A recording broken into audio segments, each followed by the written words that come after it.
Welcome to another beautiful day in Shanghai. Today, January 7th, 2025. Yeah, get used to saying 2024. Now already we are in 2025. So, first week of the new year.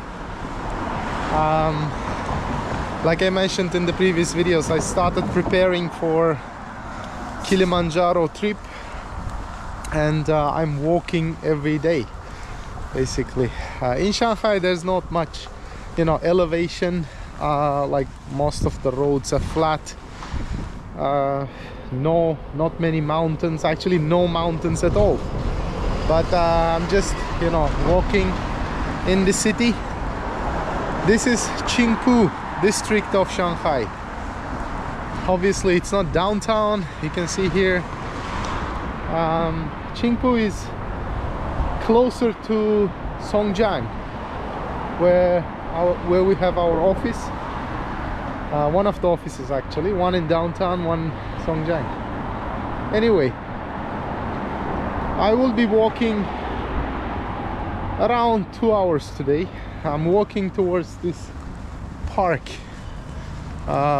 which is around 10 kilometers from here, and I checked the map. The map shows walking distance, walking time approximately 2 hours. So I'm just walking towards that park.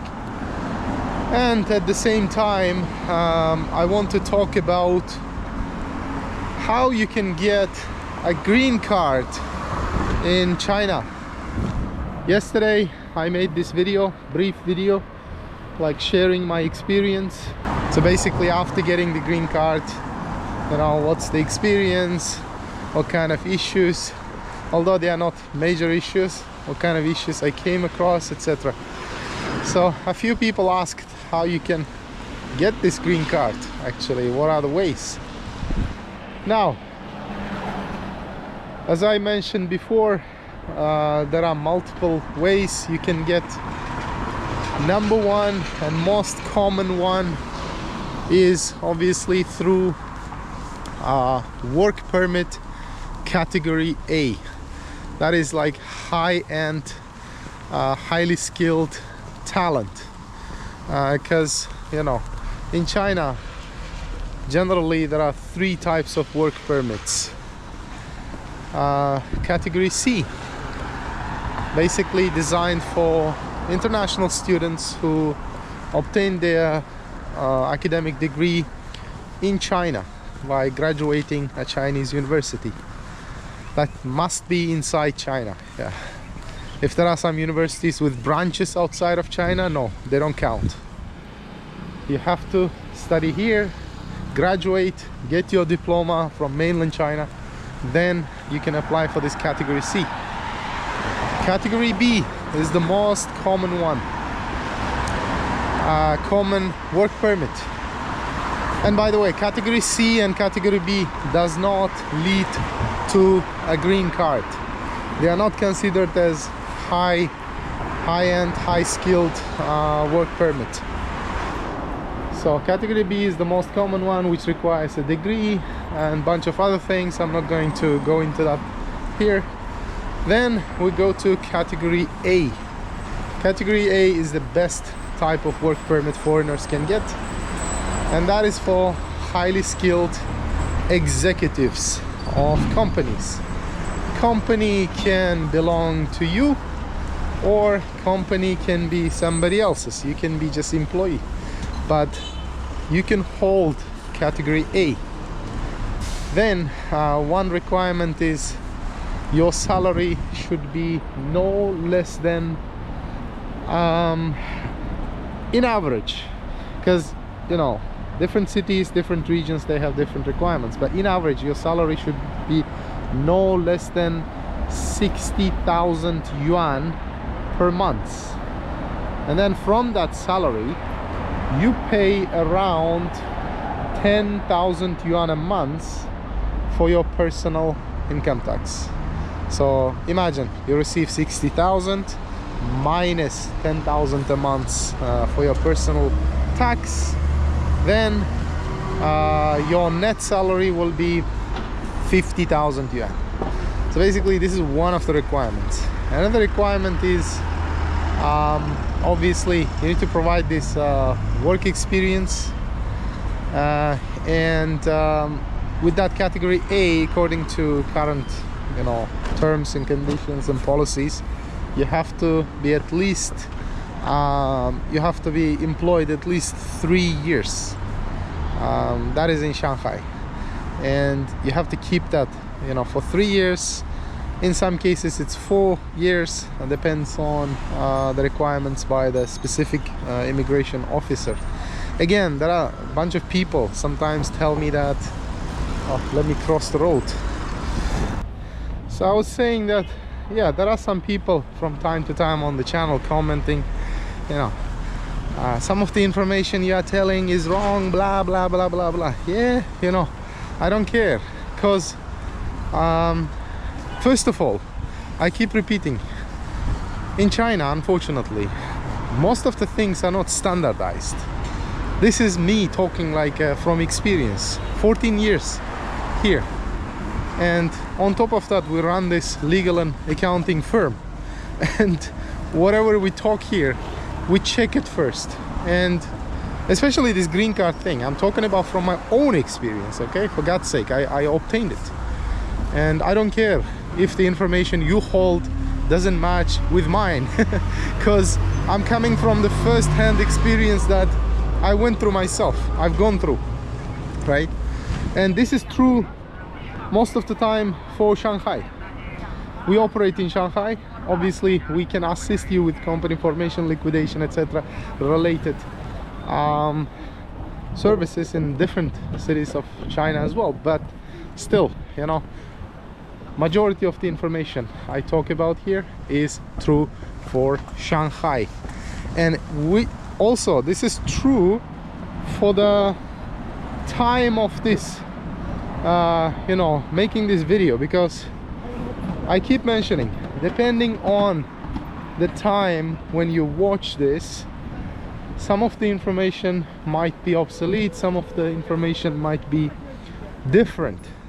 So again, this is January 7, 2025, and going back to this topic, according to the current requirements, with category A, if you are highly skilled executive at a company, be it your own, you start a company, apply for category A, or you get employed by a local company, or even like a foreign-owned company, doesn't really matter. It can be both, local or foreign-owned company. You get employed, you get this category A, you have to keep it between 3 and 4 years. There is something called preliminary application. Usually that is your agent, they check with the immigration office, they check with specifically the green card office. It's not the immigration office, by the way. The green card office is different, so they can check your status, your basically the likelihood of you getting approved. They can check it with the green card office when you submit your preliminary application through them. They basically help you with preparation, etc., etc. And if you contact us, we can take care of it as well. And once again, this is only for highly skilled high-end clients, not for everybody, because obviously going back to the services that we offer, we mostly serve entrepreneurs, guys. Entrepreneurs who are capable of demonstrating, first of all, they are highly skilled. Second, they don't have issues with money, because again, after so many videos, so much content, we still get questions from different types of people saying, oh, can I start a company and use my apartment as my office? I want to save some money because it's cheaper. Or they say sometimes, can you offer virtual office, virtual address? I want to save some costs, etc., etc., which is understandable, no problem. That's fine. This is your business. I'm not saying this is wrong or right. I'm just saying that in the eyes of the immigration, that's not a good thing, especially when you're applying for work permit, when you're applying for this category A. The immigration doesn't really like it when your company is like is not able to demonstrate that it's a financially stable business, especially the owner of the business. If you are employed by an existing company, that's a different scenario. You will be applying as just executive, maybe like director of the company or maybe the manager of the company, but you don't have to demonstrate financial ability because you're not the owner of the company. That's very important. When you're owner of the company in the application, then there's a different additional layer of requirement for you. And if they call for interview, again, not everybody gets interviewed. If they ask you to go for interview, you have to be able to answer those questions, okay, about your business, your strategy, basically in general terms, you know, how much you will be generating and so on. Okay, let me check the map.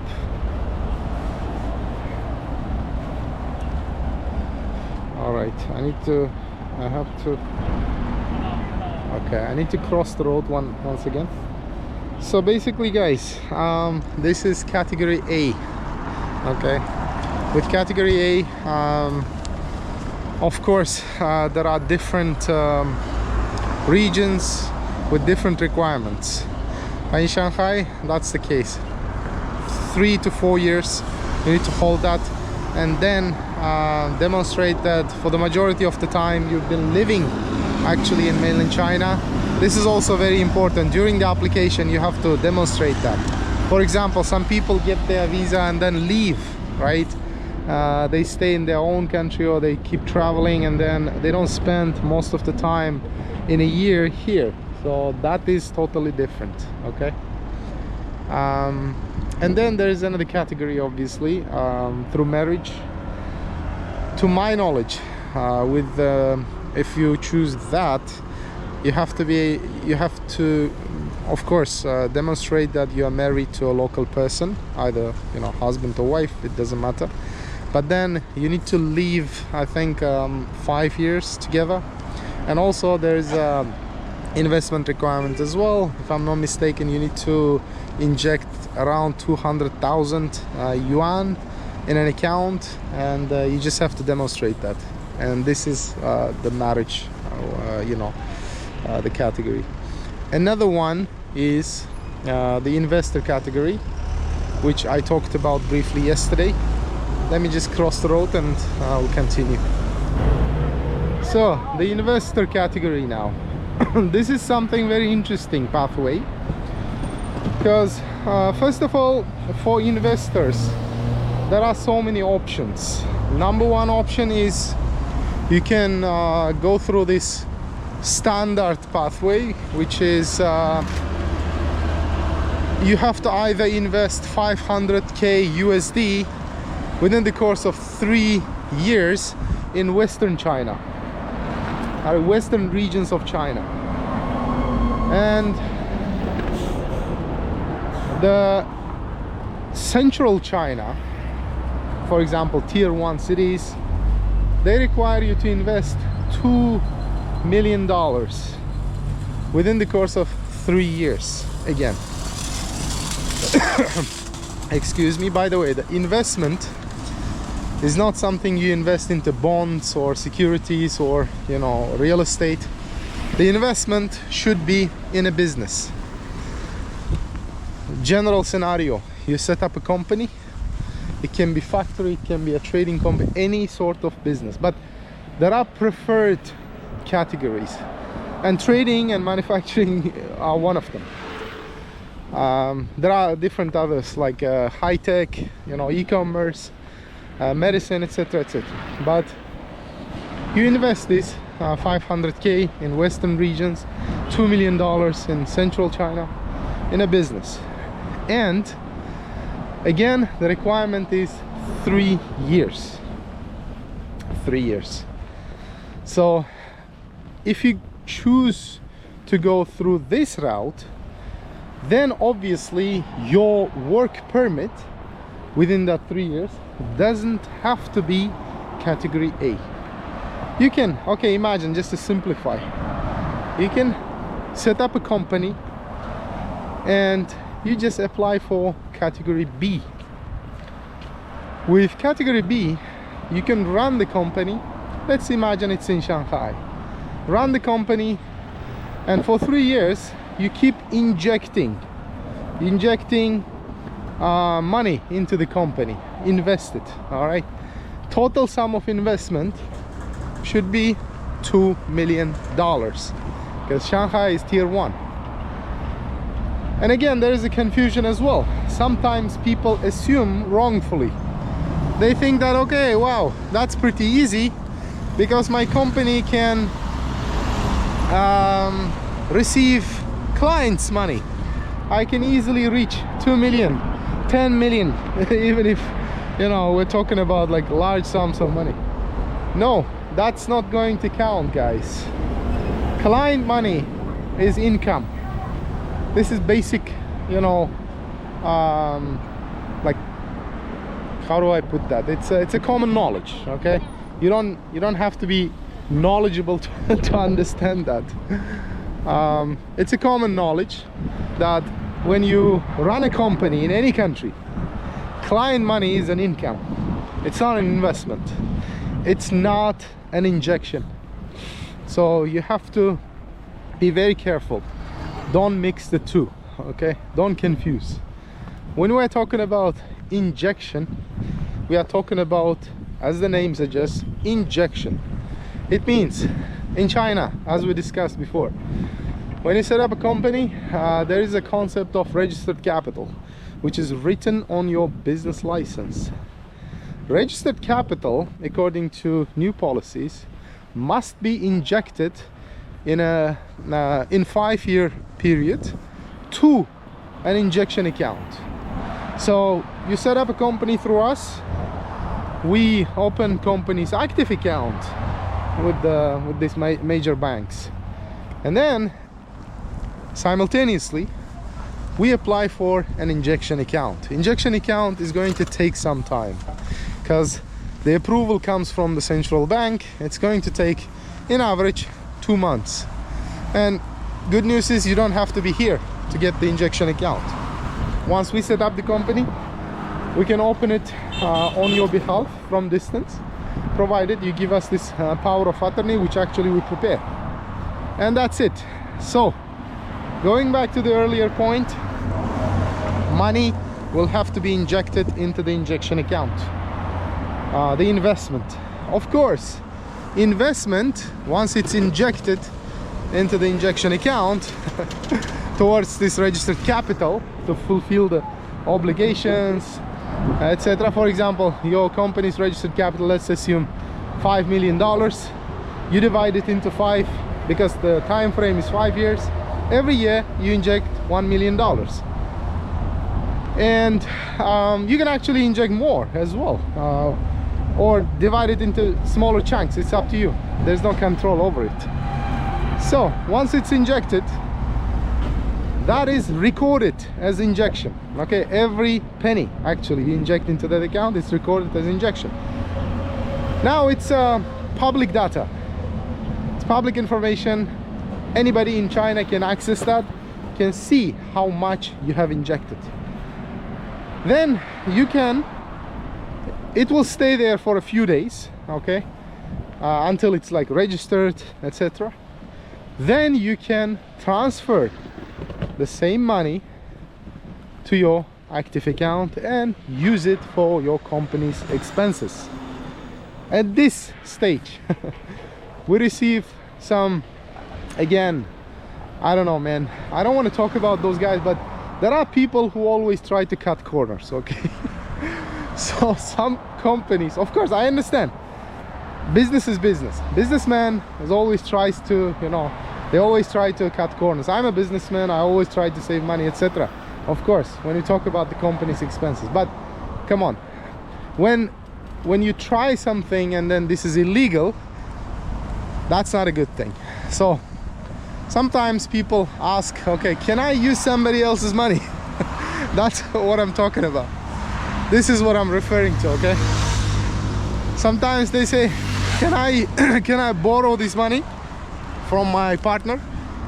I will use it as injection. Believe it or not, we receive such questions. I inject that, and then after it's registered, I withdraw it, send it back. No, man. That's illegal. You can't do that. Why? Because not only in China, once you inject the capital into a company, limited liability company, be it partnership, JV, whatever type of company, that becomes company's money.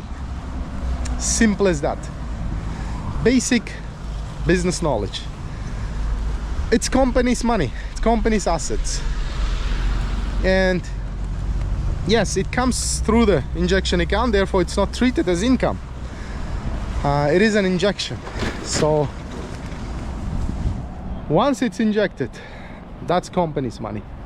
The only way you can withdraw it, either through salary by paying a lot of tax, personal income tax. Let me check the map.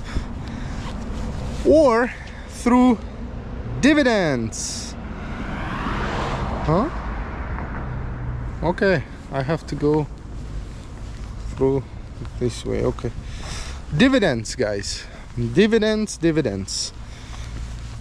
When you pay dividends from a Chinese company, obviously, the company must pay, the rule is, must pay all of its debt, all of its, if there is any debt, all of its corporate income tax and all the expenses. Then it can issue dividends. If you pay dividends to a foreign account, there is something called withholding tax. So you turn it around anyway. It's pretty hard to avoid tax, so which is not recommended actually, because tax evasion, if it's tax evasion is illegal. You do that, you are blacklisted. Your company is listed as kind of abnormal company, abnormal business, and that's it. End of the story there. So going back to the earlier point, don't use somebody else's money. And on top of that, actually, there is another requirement when you are making an injection into a company, which is beautiful lake here, which is you the account that the money is coming from abroad, it has to match in terms of the name, like to the Chinese account. Let's simplify. You are the director of the company here and you are the shareholder, and you are making an injection from your, let's say, Dubai account. Your Dubai account's credentials, the owner of the account, etc., your name, they have to match with the information in China. That also like a layer of protection to avoid any sort of illegal activities. That means you cannot use somebody else's account. You can't ask somebody to help you with injection. Wow. So let me check the map once again to make sure I'm heading to the right direction. Yeah, which is right. Okay. So that's the case, guys. Next category that you can apply for a green card, I actually on purpose skipped that category, which is given to people of exceptional talent and exceptional achievements. This category exists in any region in China, well, with the exception of some region. For example, EU region, they don't offer green card to, you know, nobody basically.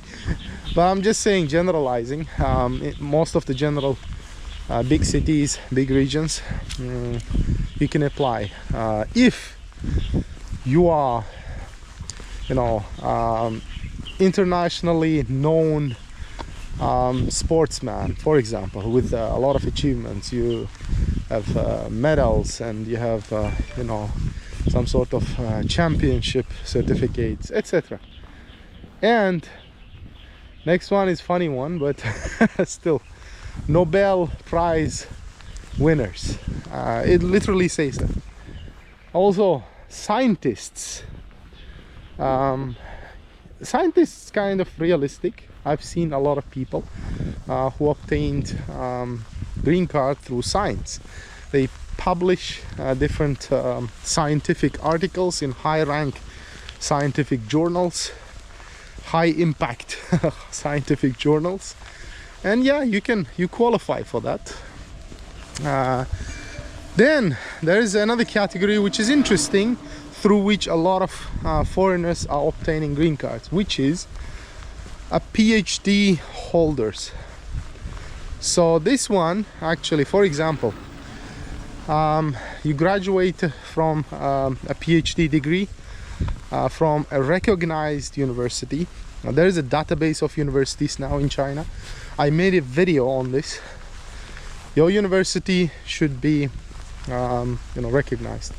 You get this PhD degree, you another requirement is, at the time of application, you have to be employed in China, either in your own company or again be an employee in another company. So you have this requirements, obviously attached to a bunch of other things like non-criminal background check, which is required for all categories. You should not have any criminal record in your country, or in some places you lived more than 2 years.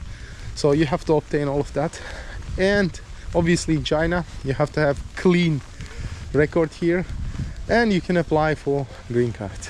Now I want to talk about the last special case as well. Now there is this preferential policy, expedited policy for entrepreneurs and investors, which I mentioned actually in the beginning. You apply through standard case, which is 500k in western regions of China, and then 2 million in central China. So that's a standard case. But then there is a special treatment for entrepreneurs and investors. That's why it makes it very interesting. Why? Because there are some regions in China, for example, FTZs, free trade zone. In Shanghai there are several of them, really big ones. You set up a company there, you invest. Actually, the interesting thing is, when we met with the management of the FTZ recently, they said there's no specific amount of investment. The only requirement, they said, is your company must be running successfully, like you know, giving positive impact into the economy, local economy. That means creating jobs, etc. in the last 3 years. It means you set up a company in that region and then run the company successfully, create some jobs, employ some people locally, then in 3 years you qualify. That is very good, actually. So basically the government gives preference to such companies, entrepreneurs. Okay. Yeah, so just contact us, you know, if you want to again set up your company. We can take care actually for all these highly skilled, important VIP investors from start to finish. Set up your company there, and in any region that I mentioned here, and then assist you with the application for your green card, etc.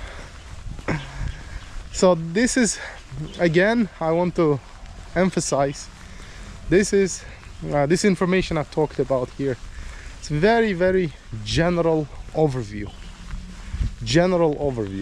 Why do I say that? Because if you don't qualify but you have money and funds and intention, that's very important. Money, investment and intention, you want to relocate. Maybe you don't qualify in some areas, like you don't have a degree, etc.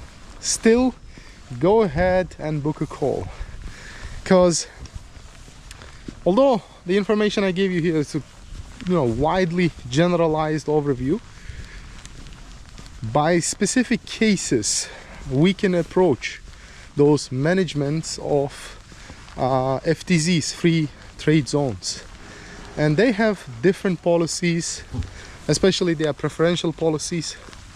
So they actually will review the application. They will accept such special cases, given the person has the intention, interest in starting a business, creating a company here, creating jobs, generally like impacting the economy positively.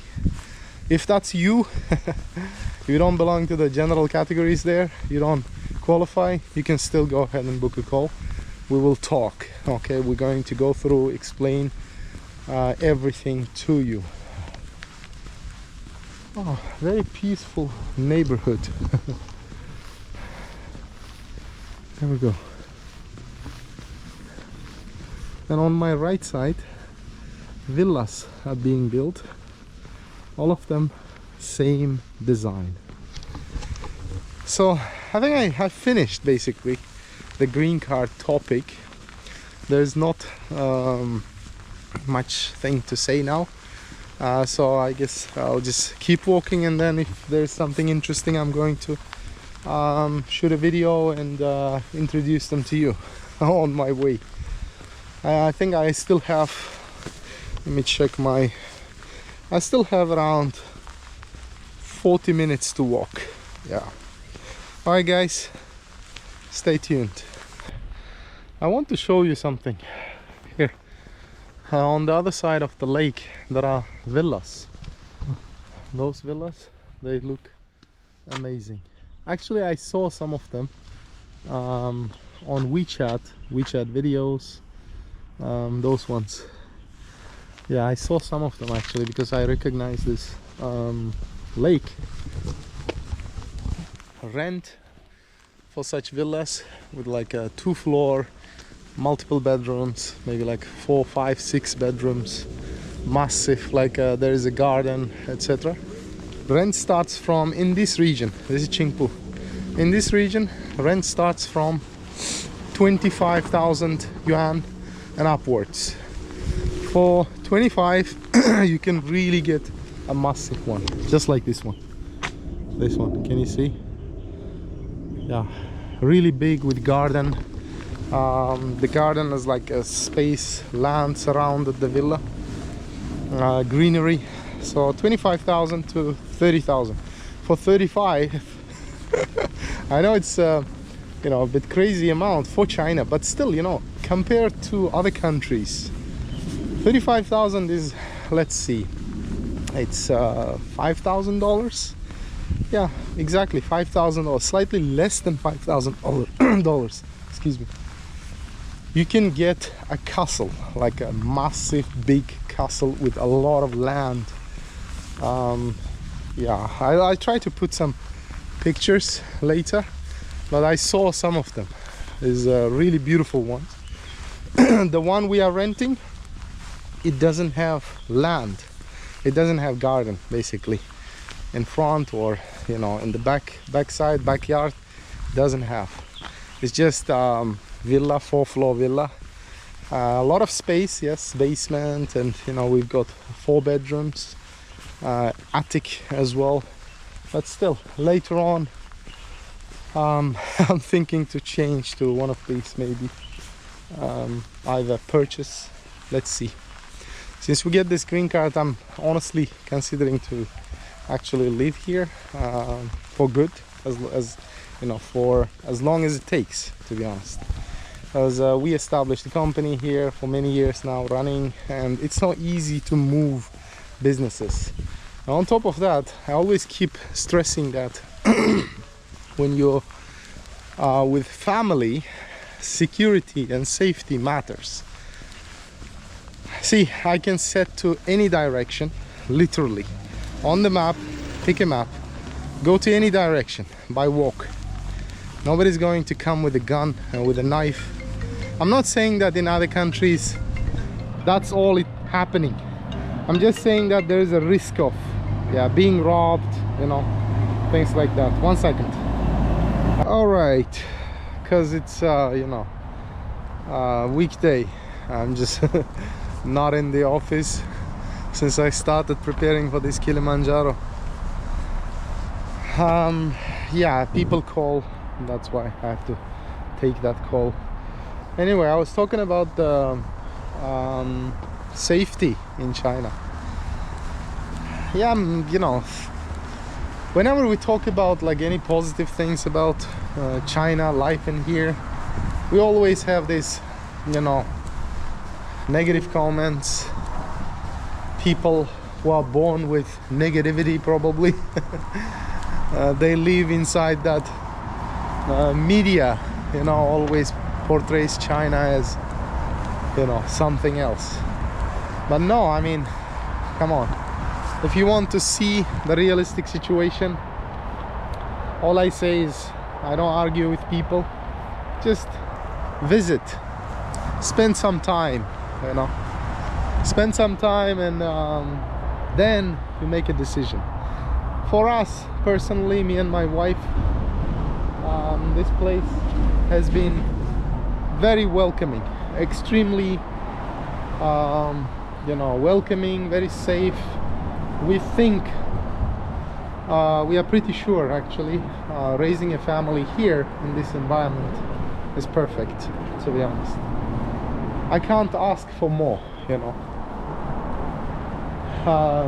If you just simply categorize stuff, starting from running your company all the way to daily necessities. Run your company, nobody bothers you unless things you are doing is illegal, you know. As long as you don't break the policy, the laws, you're fine. Safety, we talked about it, you know. I'm in the middle of nowhere, like really. This highway here, and just, you know, there's a long road here on my right hand side. Who knows what kind of buildings here you can see. You don't see anybody like criminals, you know, pointing with knives and things like that. I mean, literally, so you don't have to really worry about it because it doesn't exist, that kind of worry. Next, education. Maybe not in all the regions, but in most of the big cities, tier 1, education is perfect. We started with public school. I mentioned it to, you know, I mentioned it on many videos. My older daughter started going to public school after Chinese kindergarten. The experience was great, except for she was slightly falling behind because we don't use Chinese at home. That's like a bit pressure was there. If we were like, you know, natives, obviously the situation might have been different, but we are not, you know. Some of our teachers mentioned that because you guys not using Chinese at home, some of the characters, some of the phrases, some of the things, you know, are supposed to be taught by, well, taught by the environment, so to speak, like a family environment, you know, family using the Chinese language and culture. So yeah, that is the only aspect. But although she's fluent, more than fluent, obviously, born here, raised here, but still, you know, there are those aspects. So we decided to change schools. Took her to international school now. The second one, younger daughter. She's also following the footsteps of her sister. Anyway, this is the situation, guys. And what else? Like hospitals, healthcare, some of the best again. Regarding COVID, I'm not going to comment because I don't know.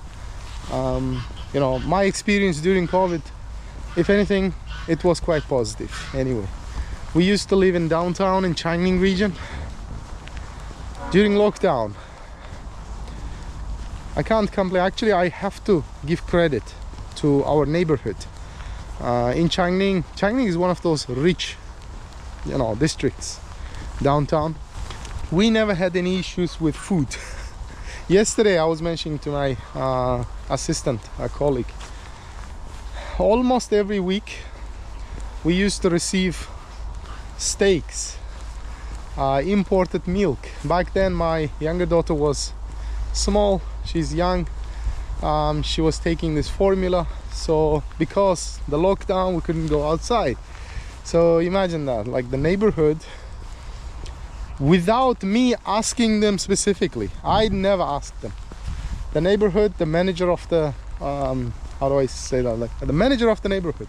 I don't know if it exists in Western countries, but I think there's something similar, which is called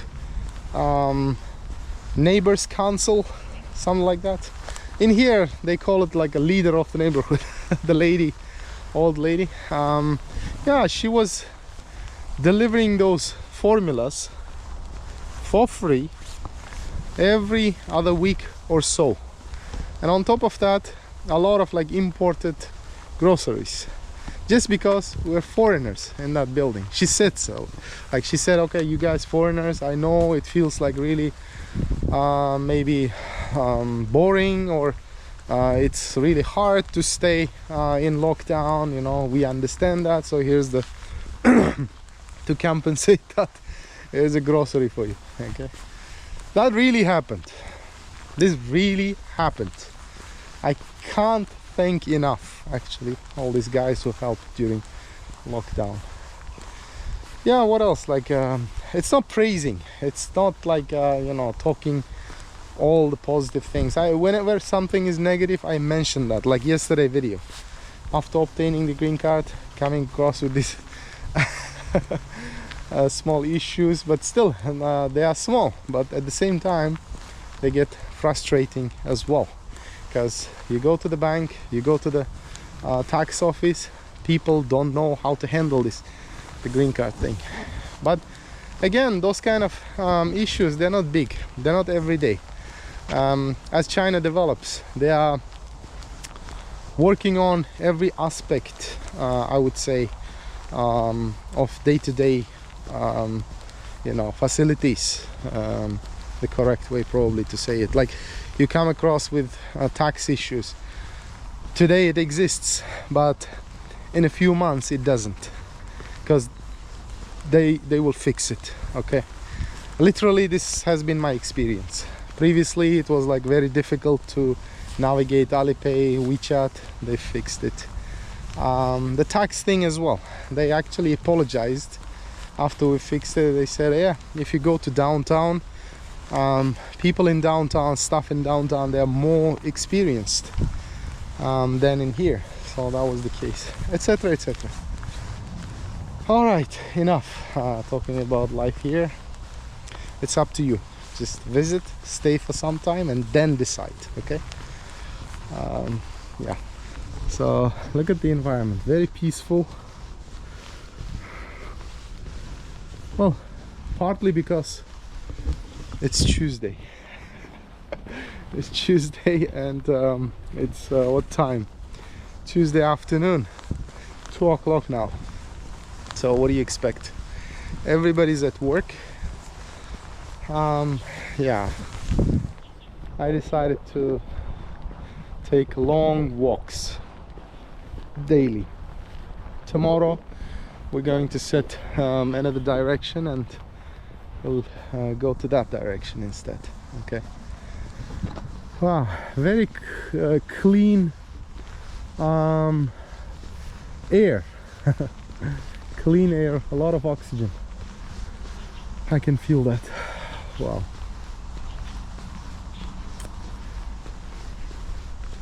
I like it. Some sort of factory there, maybe. See.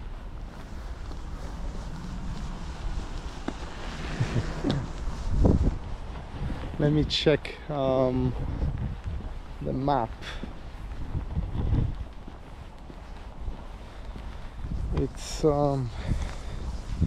okay. I have, wow, I still have 4.5 kilometers left. Yeah, a lot of work today. Wow.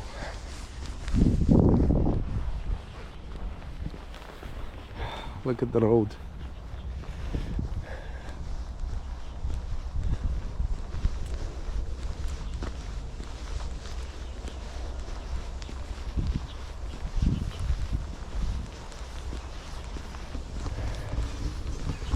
Okay, I'll just keep walking.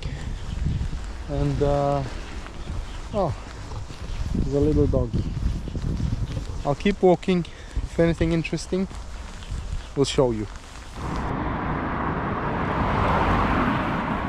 Okay, crossing this bridge. I think a lot of factories here, and on the other side a lot of like boats. You can also see there loading boats, loading some sort of goods from the factory. Yeah, interesting places. I think I'm very close to our Songjiang office now, because I can see the sign of G60. G60 is the economic zone in Songjiang. There you can see here, this is the gate. There it says G60. So I'll try to walk to the office now. I think shouldn't be too far. All right. Since I have a lot to walk still, maybe around 3 kilometers or something, I want to talk about another very important topic, which is opening an account for Russian citizens, Ukrainians, Belarusians, and sometimes Iranians. The countries that I mentioned, obviously they are sanctioned. I mean, sometimes people ask, why Ukraine? I don't know. I honestly don't know. It's just, when we talk about sanction, I mean, when I talk about sanction, I don't talk about international sanctions here. I'm talking about the bank policy, because it's directly related to what we do. We open company for clients, and then we need to open personal and company bank account for clients. The owners, like ultimate beneficiaries, company director, company supervisor, etc. All of that. When we approach the banks, they have their own policy. They have their own requirements. Unfortunately, that's the case. They don't accept Ukrainians nowadays. They don't accept Russian citizens. They don't accept Iranians, and some other, a few other, not many, a few other countries' citizens from African continent. Let me just cross the road. And if you contact us, i.e. purchase a consultation, we'll be happy to discuss. But the list of countries will be placed below this video. It's general knowledge, no secret. What you can discuss with us through consultation is, there are options. There are options. I'm not going to go into too much into details, because this is what we do, right? We figure out solutions, legal solutions for the citizens of countries under normal circumstances who cannot open a bank account in China. There are solutions. There are some smaller banks, there are some special banks which with certain conditions they can accept you. Those conditions are usually directly related to the amount of transactions. For example, recently we negotiated with one bank in China. They are ready to serve these blacklisted countries' citizens. Not all, but some of them. Provided each transaction value, each transaction size is no less than 1 million USD. The size of the income, actually, each transaction, okay, that is receiving from your clients, it should be no less than $1 million.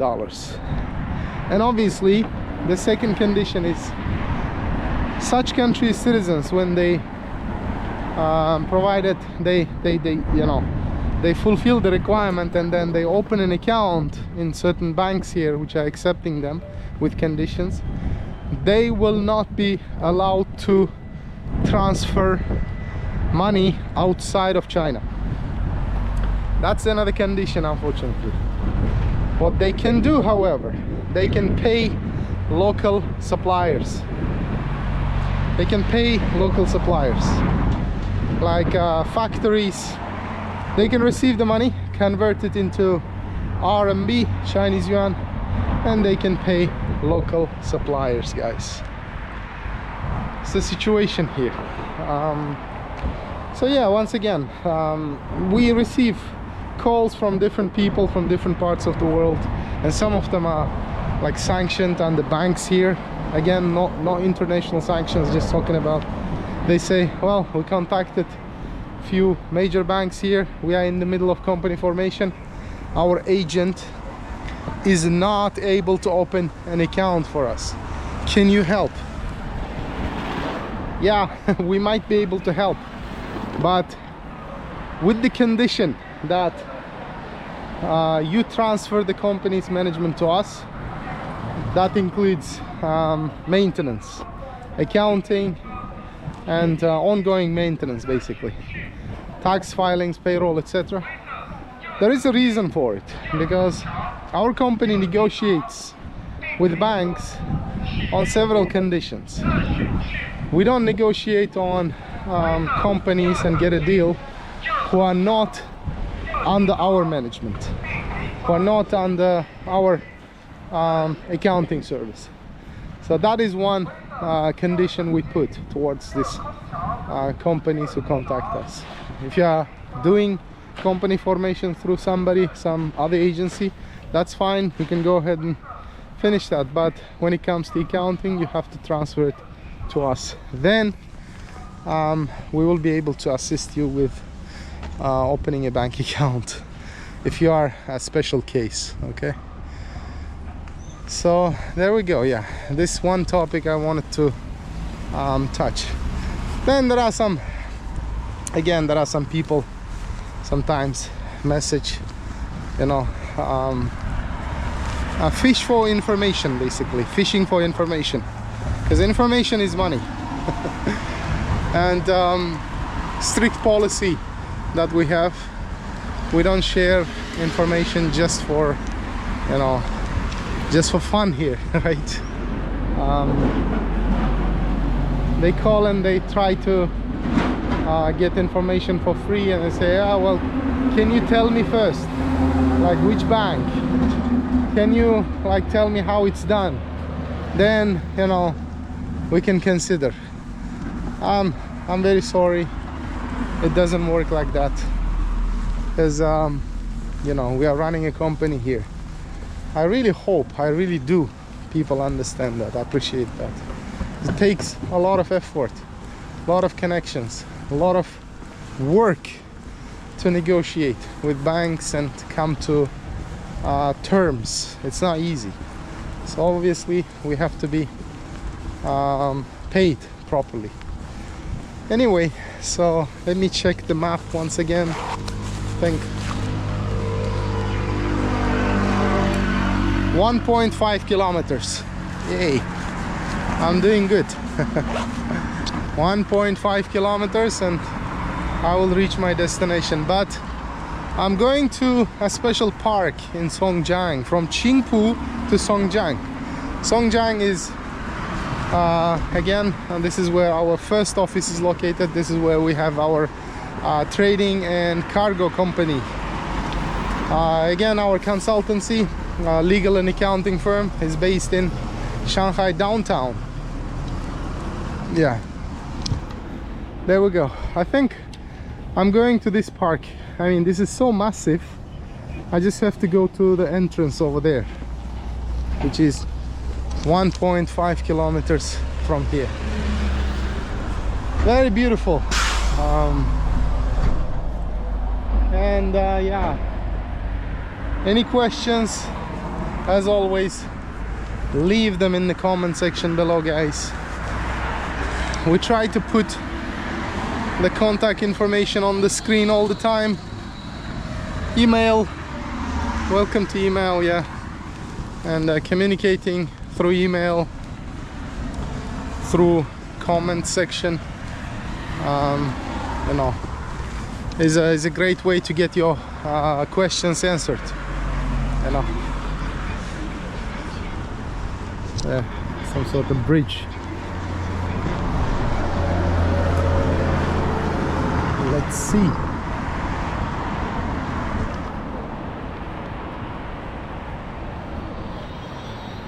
A factory called DFT. There you go, you can see a lot of flags.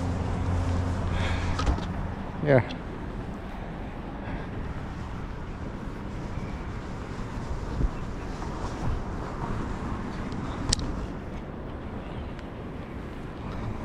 And talking about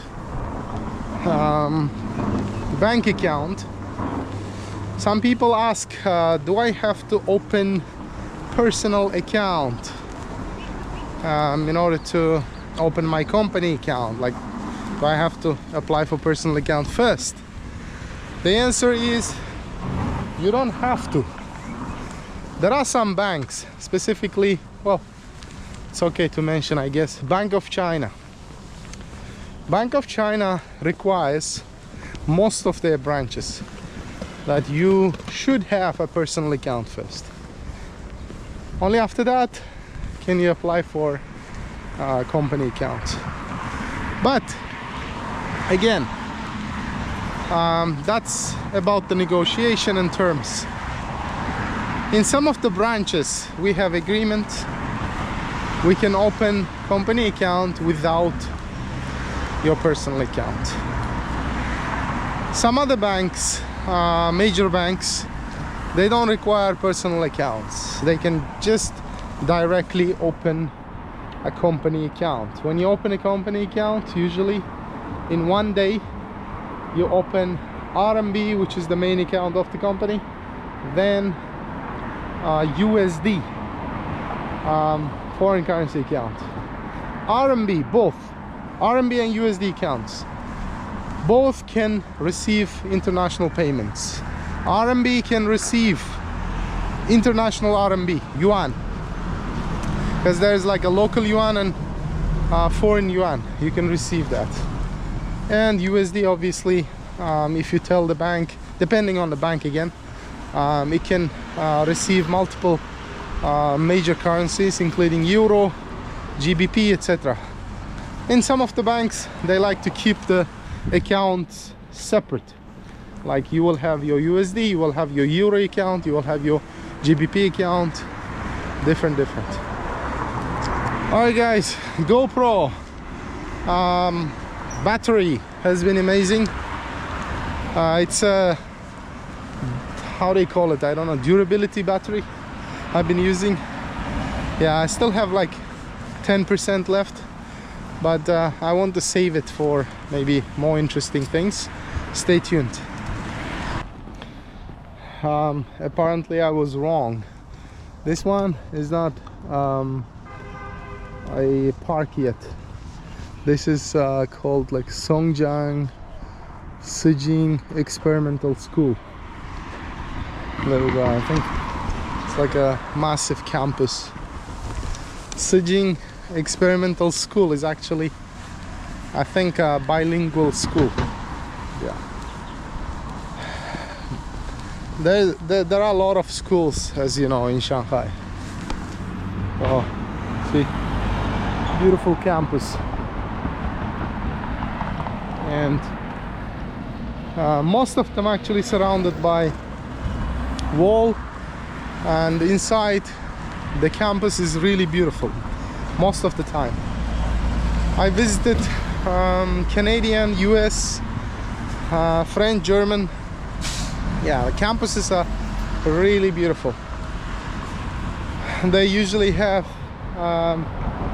all the possible activities you can imagine for kids, like even the Canadian one, they had hockey team that they brought from Canada, like entire hockey team, and all of them are obviously teachers. And also they have horse riding. Yeah, that's maybe the reason why parents pay extremely high tuition fees at schools here, international schools. Some of them cost you like $50,000, even more than that. Yeah. So anyway, let's keep going, and I think I have only a few hundred meters left. Yeah, 600 meters to be exact. So I just have to cross this traffic light, and then from the second traffic light I need to turn right. Oh yeah, see you in a bit. All right, after approximately 2 hours walk, Baidu map was correct actually. I reached this park you can see here. Yeah, very beautiful, massive. Let's go inside. So there we go. It's a park. So yeah, let's just go this way, right side. I'll try to show you as much as I can, because the battery is dying. It's almost like 15, not 15, 10%. 10%. Right.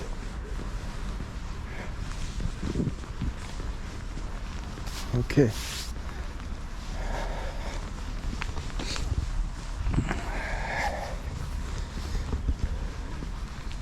Yeah, from my home it's 10 kilometers. I walked for 2 hours. Yeah, don't judge, okay? This is, you know, I'm just starting out. I'll try to speed up from, you know, as I do more of these walks. So there we go. Most of the Chinese parks, they are designed similarly. Most of them, I would say. Yeah, you can see lake, and there's like bridge. Let me show this bridge. Very peaceful environment, obviously. And that's in Songjiang, guys. And I recognize the area here. I haven't been inside this park before, but I recognize the area, which is very close to our Songjiang office here. So let's just, you know, walk a little bit, and then I'm gonna get a taxi and go to the office. There we go.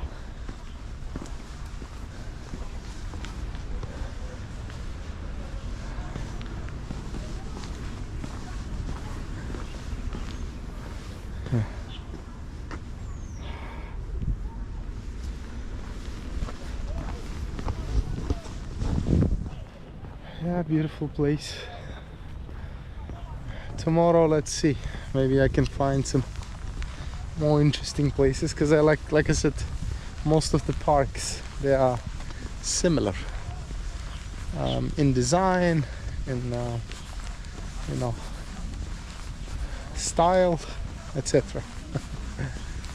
A lot of people playing chess or something. So yeah. Multiple gates as always, so I'm gonna take exit from here. There's yeah, it's already, the battery is already dying, so I don't want to spend a lot of time here. Let me just grab a taxi and go to the office, and then yeah, walking is done for today.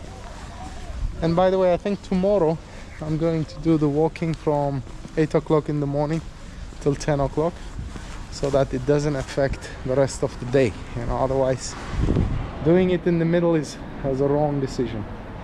I have to be in the office. Cannot leave work like that, you know, in the middle of the day, right? All right, cheers guys, been an interesting walk. See you in the next one.